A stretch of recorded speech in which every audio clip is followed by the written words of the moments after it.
I'm selfish. That's what I tell myself every night when my house is quiet without my kids. My ex-husband has a good reason to hate me. My immediate family is split, and I've never stopped hating myself for what I did. My selfish act happened in 2015 at the age of 39, and I confess I took my ex-husband for granted. He used to call me beautiful daily, wanted closeness, took care of me, and treated me as his equal, not like a queen or princess. We were married for 20 years. High school sweethearts, each other's only. My family loved him, and he supported my brother through tough times. He was the go-to person when others needed help, a good man. Over the years, I gave him two strong boys, 18, 16, and twin girls, 13. I gained weight, felt self-conscious, but he always told me I was beautiful.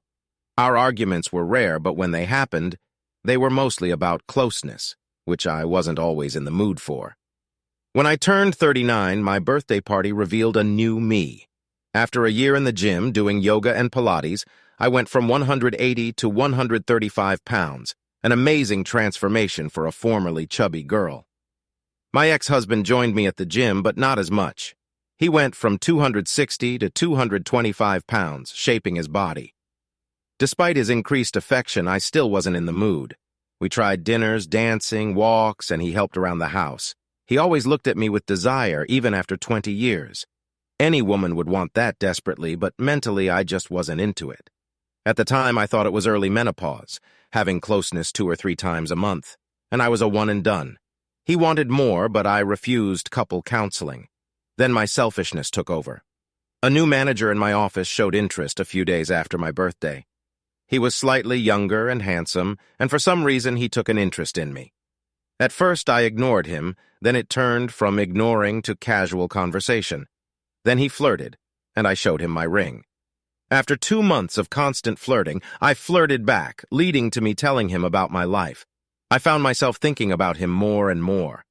I now realize it was an emotional affair, but at the time I felt high. My ex-husband suspected something was off. We had a heated argument, one that I honestly believed started. When he tried to kiss me, I made a disgusted look, not towards my ex. I was thinking about this man when he leaned in, and I felt disgusted with the whole thing. At least that's what I tell myself. A week later, I told the new manager to meet me at a cafe to talk. I intended to tell him to leave me alone, that I couldn't do this, but before I could say anything, he kissed me, and my mind went blank. That was the start of our 6-month affair. During that time, I did things with him that my ex wanted. I was more eager and willing, always in the mood because it was something new. Although my ex and I had closeness during this time, it wasn't as frequent. I started pushing him away, nitpicking on little habits, even belittling him. I'm ashamed of how I treated him. I only realized what I was doing when my brother visited and told me my ex confided in him about feeling depressed and thinking about separation. He felt that I didn't love him anymore, and he was falling out of love with me. That snapped me out of it. I immediately ended the affair, quit my job, and told myself I would make my husband feel loved and wanted. I was determined to fix this and be a better wife. My affair partner came to my house with a box from my office containing things I asked to be shipped. We talked. He wanted to know what went wrong, and I said I needed to fix my marriage. I told him to leave, but he insisted on one last encounter, and foolishly I agreed. We ended up in the guest room. I don't know how long it lasted, but suddenly he flinched violently. There was a loud bang, and my ex was in the room.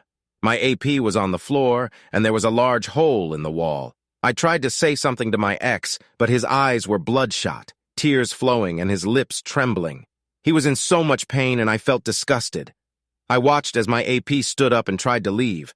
My ex looked at him, and my AP told him to step back if he knew what was good for him. So my ex attacked him. I screamed and cried, telling my ex to stop.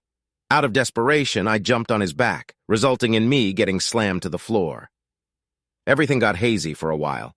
I had sounded muffled, but when I came to, my ex had my AP on his side, on the phone. All I could do was stare at my AP's swollen face and the blood and teeth on the floor beside him. There was a loud bang on the door, and I watched my ex put the phone on speaker, slowly placed it on the floor, dropped to his knees, and placed his hands on the back of his head. The door opened, the police came in, handcuffed him, and the paramedics arrived. I soon learned that he called special services on himself. Everything went downhill. At the hospital, my father didn't utter a word. He just looked at me with shame. My brother yelled at me, crushed, asking how I could do that to my ex. My mother consoled me, causing my father to yell at her.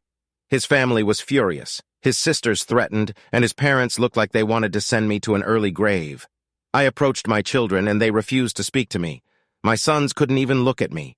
My AP was heavily injured, needing reconstructive surgery on his face. My ex practically shattered his face. At the hospital, a woman came to my room and immediately attacked me. My brother pulled her off me, and it turned out she was my AP's wife. I didn't know he was married. He never wore a ring or said anything. It made me feel even more terrible. According to the trial, my boys stayed with their grandparents on my husband's side, and my girls refused to talk to me. My ex didn't want to see me either. I tried to visit him at the county, and I was denied. My brother made sure my ex went to the correctional facility he worked at to keep an eye on him. When I asked my brother to relay a message for me, he told me to go to hell. During the trial, it was the first time in 3 months that I saw him. He looked at me with such anger, hurting more than anything I could ever imagine. He always looked at me with love, even when we were mad at each other. But during that trial, it was hate, and I needed to excuse myself to cry in the restroom. As the days went by, I was forced to recount my affair in every detail for all to hear. When I told them how long it was, my ex looked crushed, and my father stood up and walked out of the courtroom. During my ex's testimony, I learned that he came home to surprise me with lunch and a weekend trip for 2 to the Catskills. He had a full romantic getaway planned, only to walk in on us, and he reacted. He stated when the AP ordered him to step aside, he snapped and smacked him, only stopping when he tossed me off him. He quickly called special services and heard the recording at court. Hearing the pain in his voice, his sobs as he did what the operator told him to do was soul-crushing. The AP couldn't verbally testify and was heavily medicated, so they used images of what he looked like, turning my stomach because I was responsible for all this.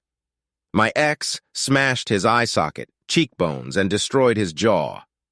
They stated that there were bone fragments too small to piece together. My former partner got charged with a 3rd-degree felony and got a 7-year sentence, leading my sons to protest loudly, daughters and his family to wail, haunting me still. The initial 3 months were incredibly painful. I got sued by my almost partner, soon-to-be ex, AP-STB ex-wife, for alienation of affection. My ex initiated a divorce. The eldest son moved out, another son isolated himself, and my twins rebelled fiercely. My former sisters-in-law attacked me at Price Chopper. His mother spat in my face when I tried to apologize. Father and brother refused to speak to me. Eventually, I had to find a new job since there was no income, and I nearly depleted savings, but I was practically blacklisted in my field. The accounting firm faced bad publicity, so I started working in retail and as a seasonal H&R block adjuster during the tax rush. I almost lost the house. My ex refused visits, and every letter was returned. Crying in the shower became an almost daily occurrence. My parents almost separated because my mother constantly defended me. My brother refused to acknowledge me. Even lifelong friends were divided. Soon I contemplated ending things, picking up my belongings and disappearing. The guilt was overwhelming. Eventually I sought therapy, and the therapist scolded me, saying I had become too comfortable with my ex.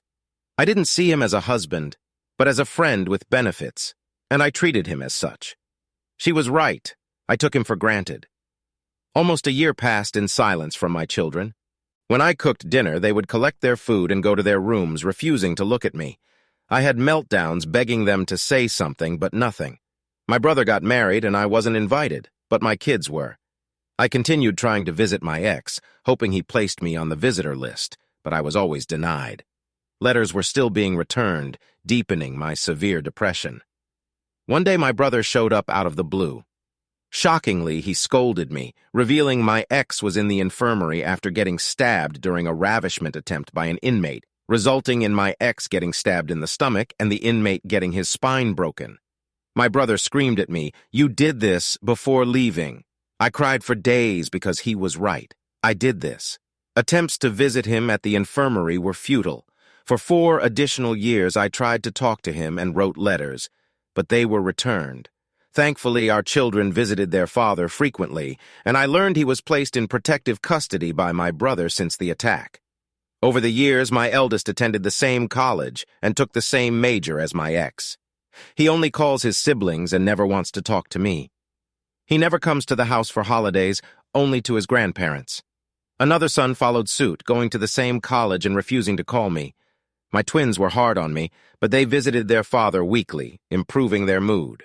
Whenever they got overly rebellious, their uncle disciplined them. My brother and I still hardly spoke. Attempts to visit his wife when they had their first child resulted in being asked to leave. My mother kept me in the loop on what was happening in their lives, but my father still refused to acknowledge me. In early May this year, my kids were happy, and my sons returned home. I didn't know why, and I didn't care. They were home. For 4 months, my children were around, and I did everything I could to express my apologies. Most of the time I was ignored, but they started talking to me, bringing me joy to have conversations with them, learning about their lives. My eldest had been dating someone for over a year. My second-born was on a college track team, and even my girls started talking to me again. It intensified my self-hatred for what I did to them. Having them smile, joke, and share dinner together, I missed those moments deeply. By the end of August, I was excited about the twins' first day of their senior year, coinciding with their 18th birthday. I shared my enthusiasm for their birthday party, but my girls asked if we could do it on a different day. This confused me, thinking we were starting to get better. When I asked why, one of them said, "Because Dad is throwing us a party and I don't want you near him." This comment shocked me. I asked when their father was released, and they said he got out at the end of April for good behavior, leading to tears as it broke me a bit more. They were around more because he was out, happier and cheerful with their father back in their lives. It wasn't because we were starting to heal. They had him back. I asked where he was staying, and they told me he was staying with my brother. I tried calling, needing to talk to him, but he refused. I went over holding all the returned letters through the years, saw him briefly through the door crack, shouted his name, and was asked to leave by my brother. I handed him the letters and left. In the driveway, I heard his voice, turned around, and he was walking towards me. I instantly started crying, hugged him, and he handed me back my letters coldly, saying, "You forgot this." I cried watching him walk away. I begged him, pleaded for him to talk to me, and he just walked back into the house. My children stared at me by the door, and they all had no love in their eyes for me. At that moment, I realized my children were just tolerating me. However, I still want to fix this. I want to tell him how selfish I was, how much I missed him, apologize for destroying what we had. So I'm still trying to push through my daily life.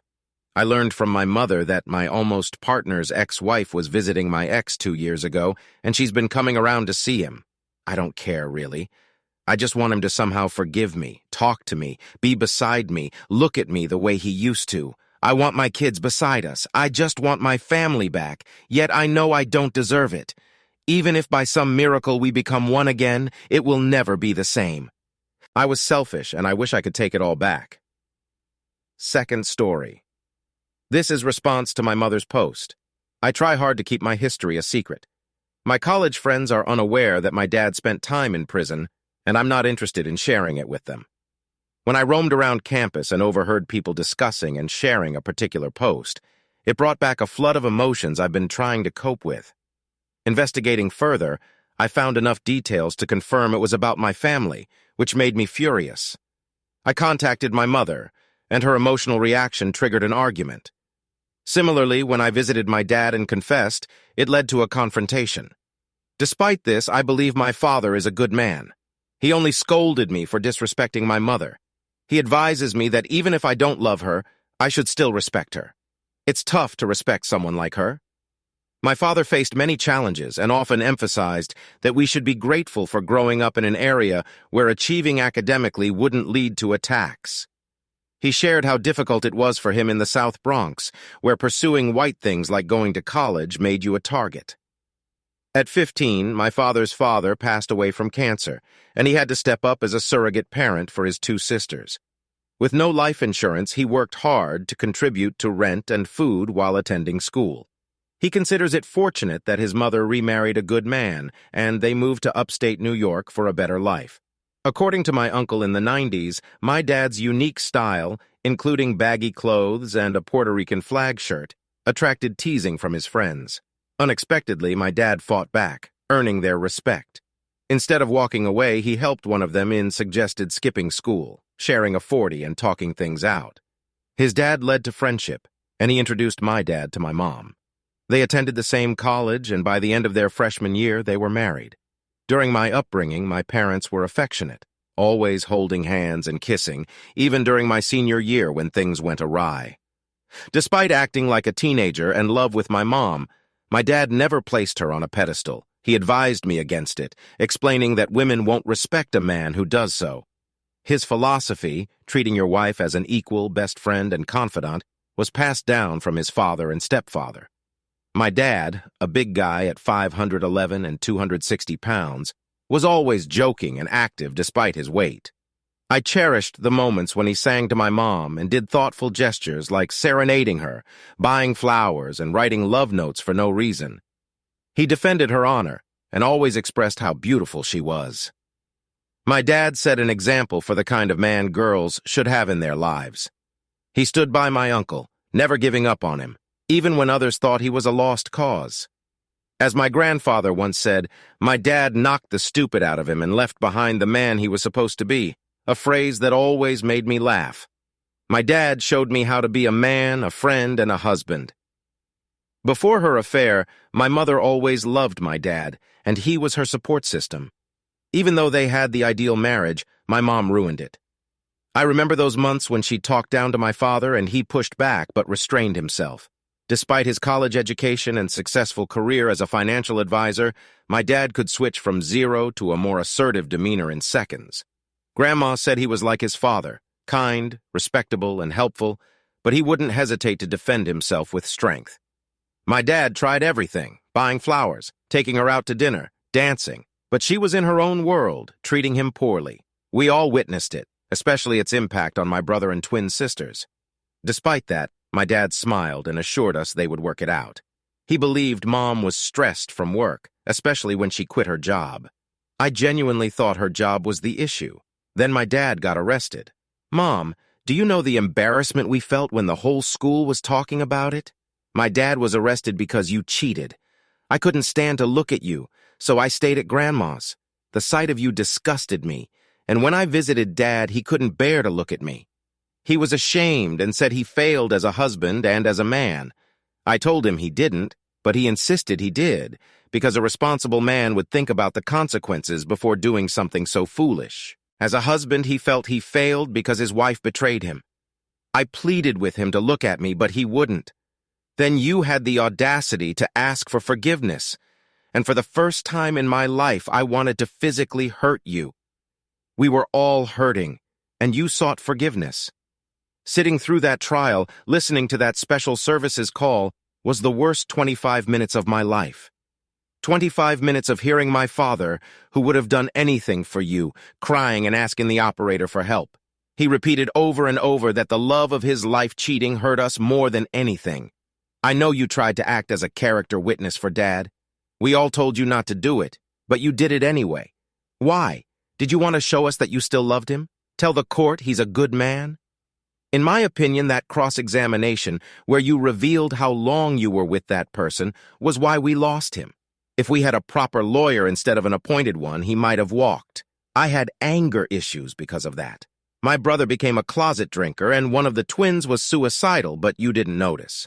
All you wanted was to try and fix things with Dad, leaving me to support my siblings.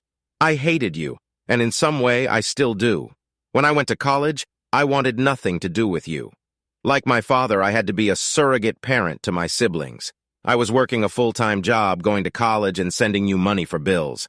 Mom, I know it was hard and you were depressed, but you had help with the bills. Mom had defended you out of family loyalty, not belief. At least that's what the twins believed. When Dad got stabbed, I almost had a nervous breakdown. I had just seen him that day, making jokes about the prison body plan. I was halfway back to school when I got the phone call. I nearly crashed the car because my brain turned off. It was tough for everybody. I didn't tell anyone this, but I sat outside that person's apartment wanting to confront him. I saw him walking with that cane. I remembered what Dad said and drove off. As the years passed, Grandma died. Then Grandpa from broken heart syndrome, and Dad couldn't attend the funeral. Did you know that both his sisters got married in the waiting area so he could give them away? The damage you've done is tremendous, and it didn't help that you kept asking us to forgive you, to give you another chance. You never gave us room to comprehend, to heal. You just kept asking, and all I see is that you wanted to make yourself feel better. You didn't give a damn. You didn't try. You just gave us space and acted as if we were supposed to suddenly act normal again. Yes, you did try in the later years, but not during the time you were supposed to when it was most important.